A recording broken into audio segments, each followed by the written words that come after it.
Lainnya, Saudara, KPK menggeledah sejumlah lokasi terkait kasus dugaan korupsi di Bank Jawa Barat atau BJB. Salah satu rumah yang digeledah diduga adalah rumah Gubernur Jawa Barat periode 2018-2023, Ridwan Kamil yang berada di Bandung. Pak, mungkin dikit Pak terkait penggeledahan rumah mantan Gubernur Jawa Barat Pak sama KPK. Tanggapannya aja dikit saya mungkin. tidak akan mengomentari itu, bukan ranah saya. Tetapi kalau mengenai BJB-nya karena pemerintah provinsi adalah pemegang saham, maka saya berharap bahwa pelayanan tetap harus berjalan. Kemudian kan orangnya sudah mengundurkan diri. Tentunya ini tidak akan mengganggu proses yang sedang berjalan di BJB. Pak, penetapan 5 tersangka katanya ada ASN juga Pak, gimana Pak? Ya tidak bisa berkomentar, kan itu kewenangan KPK. Tapi pelayanan BJB tetap berjalan. Berjalan sampai sekarang, yang pinjam masih banyak. Mas Hendrik, gimana Mas? KPK akhirnya menahan 4 tersangka dalam dugaan kasus korupsi Bank BJB pada Senin kemarin 10 Agustus 2026. Kasus ini sebenarnya sudah cukup lama terjadi, yaitu kisaran tahun 2021 sampai 2023. Anggarannya pun tidak main-main, mencapai 409 miliar untuk biaya pengadaan iklan. Dengan dugaan pekerjaan fiktifnya mencapai 220 miliar rupiah. Bayangkan, nilainya sangat-sangat fantastis, 409 miliar rupiah hanya untuk pengadaan iklan Bank BJB. Semuanya kok senyap, kok diam, tidak berbarawakan. Kenapa? Bayangkan saja coba, seandainya hal tersebut terjadi di era sekarang, di zamannya Kang Deddy Mulyadi. Alah, mana ting beak na meureunnya, dibebak, dirujak, digoreng, unggal poe, unggal peuting. Giliran saja Kang Deddy Mulyadi memberikan uang kadedeh terhadap Persib hanya 1 miliar. Daya tambah dikorekan, dibedelan, dicokelan, sagala weh di teangannya. Kamana ieu di permana ye? Ari 1 miliar kamari kot babarawakan, bari jeung akhirna manehanana ayeuna nu dilaporkeunana ada informasina hoax. Ari ieu nu geus puguh-puguh kasusna 409 miliar rupiah digunakan untuk pengadaan iklan geuning rarhe wae. Pertanyaan sederhananya adalah, kemana si Akang yang menjadi gubernur saat itu? Kan beliau juga saat itu sudah disita hartanya, betul tidak? Sudah diperiksa, bahkan disita mencapai lebih dari 70 miliar rupiah. Sekarang kok menghilang informasinya? Wah, ini perlu diusut ini. Sejumlah barang bukti disita dari kediaman Ridwan Kamil maupun kantor bank swasta terkait kasus dugaan korupsi Bank BUMD Jawa Barat. Barang bukti ini mulai dari dokumen, uang dalam bentuk deposito kurang lebih 70 miliar rupiah, hingga aset rumah dan bangunan. Mana nih suaranya aktivis kampung? Mana nih suaranya para pengkritik yang katanya kritisi terhadap pemerintah? Kok ada kasus yang begitu besar? Pada repeh saja ini teh.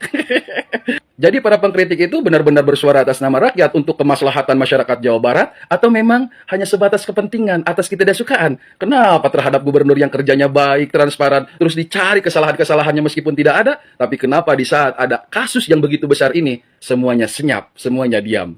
Sampurasun, Ugi Rahayu, Sagung Dumadi. Detik-detik mendekati jadi tersangka. Saya dengan senang hati, alhamdulillah. Ya karena lu nganggur, Dot. Coba lu kayak gue gitu loh, punya anak, punya istri, kerja, terus gue di penjara misalkan. Ya gue bingung, ya gue stres gitu loh, Dot. Lagian begini ya, Dot ya. Setiap pekerjaan itu kan punya resikonya. Contoh, begal. Itu kan ya resikonya ditangkep, dikeroyok masa, metong ya kan. Ya udah, itu dia udah siap dengan resiko itu, makanya dia ambil pekerjaan itu. Ini ya, tuh lihat tuh. Izin setik, Lebaran tinggal 1 malam lagi. Kang Dodi mengatakan tentang moral seorang pejabat di saat RK menjabat. Di saat RK menjabat, dugaan ATM Dodi Permana mengalir drastis. Tapi di saat KDM menjabat, ATM itu mempet. Akhirnya berteriak-teriak, baik dari segi infrastruktur, bangli, ataupun penambangan, oleh Dodi Permana digoreng, digibahkan seolah-olah KDM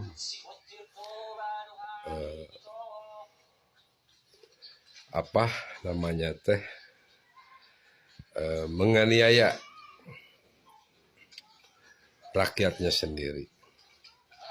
Mengatakan tentang moral. Aisyah moralnya kumaha? Selama sia mendalami bersekolah gitu.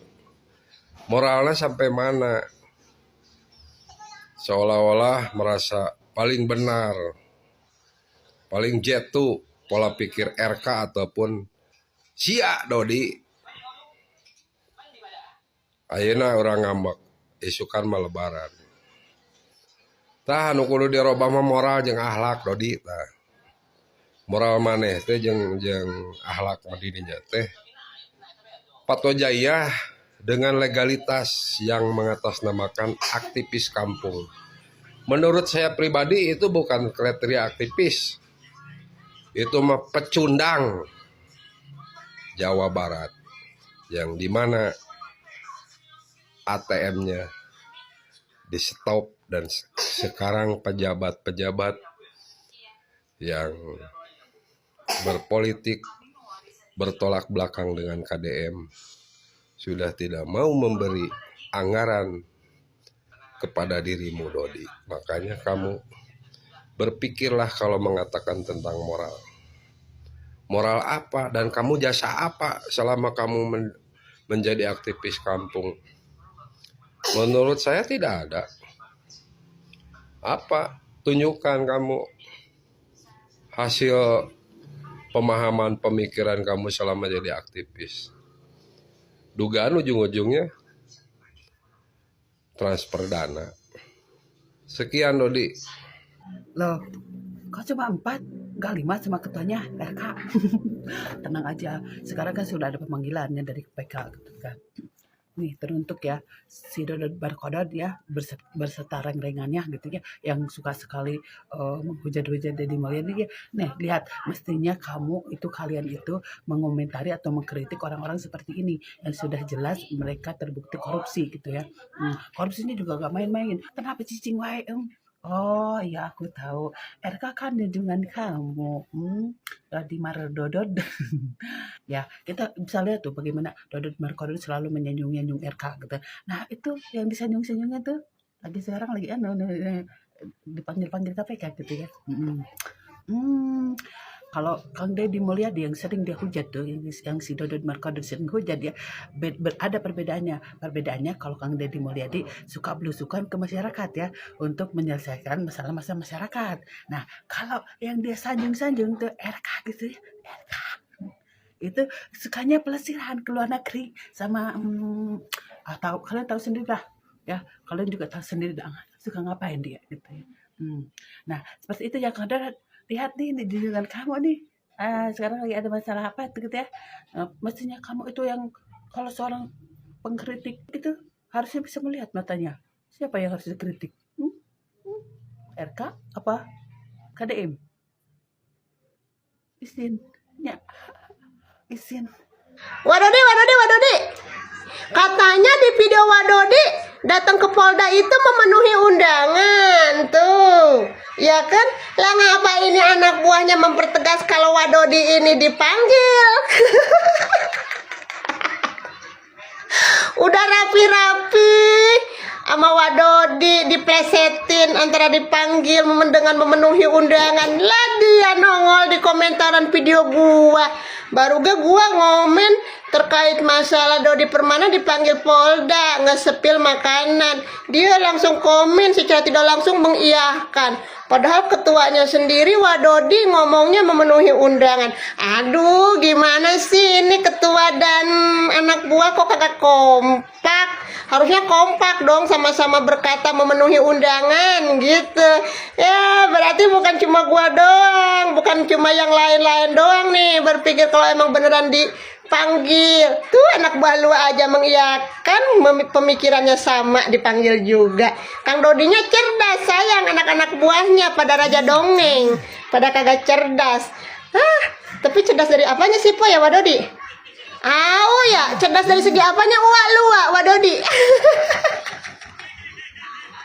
Cerdas dari segala pengiriman pemberitaan bohong begitu kan ya, yang sama sekali tidak dipercaya oleh rakyat banyak. Udah bye, kompak dong, kompak.